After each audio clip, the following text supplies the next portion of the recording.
గుడియవన్న చీరగట్టి గుద్దినట్టు గోసిపెట్టి గున్న గున్న పోయినాది కుమ్మరోలసినదే. అక్కో, ఏంటి ఈరోజు కథలాపి పాటలు పాడుతున్నావు? ఏంటి సంగతి అంటారా? ఏమీ లేదురా, కానీ నాకు ఈరోజు జ్ఞానేంద్రియాలు చక్కగా వాటిపైన అవి చేసుకుంటున్నాయి అని అనిపించింది. ఏ అక్కో, ఇప్పుడు వాటి జోలికి ఎందుకు మనకి అంటారా? చెప్తా. కూరగాయలలో రారాజు వంకాయ అని ఎందుకంటారో మీకు తెలుసా? నాకు ఈరోజు అర్థమైంది. అబ్బో, ఎందుకో చెప్పు అంటున్నారు కదా, నాకు తెలుసు, చెప్తున్నా, ఆగండి. ఏమీ లేదురా, ఈరోజు గుత్తొంకాయ కూర వండుతున్నా. నాకు ఒక ఆలోచన వచ్చింది.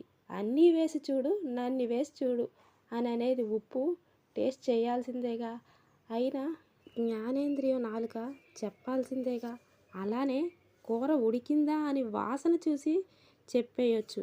కూర చూసి ఎప్పుడు ఏమి వేస్తే పర్ఫెక్ట్గా కుక్ అవుతుందో చూసి చెప్పేయాలి కదా. ఈరోజు నేను అలానే చేశా. ఏమి కుదిరిందిరా గుత్తొంకాయ కూర, అదుర్స్ అంతే. మాటలు లేవు, మాట్లాడుకోవటాలు లేవు అన్నట్లు కుదిరింది. సర్లే కానీ మీరేం వండారు ఎంతకి? కామెంట్ బాక్స్లో మాట్లాడేయండి మరి.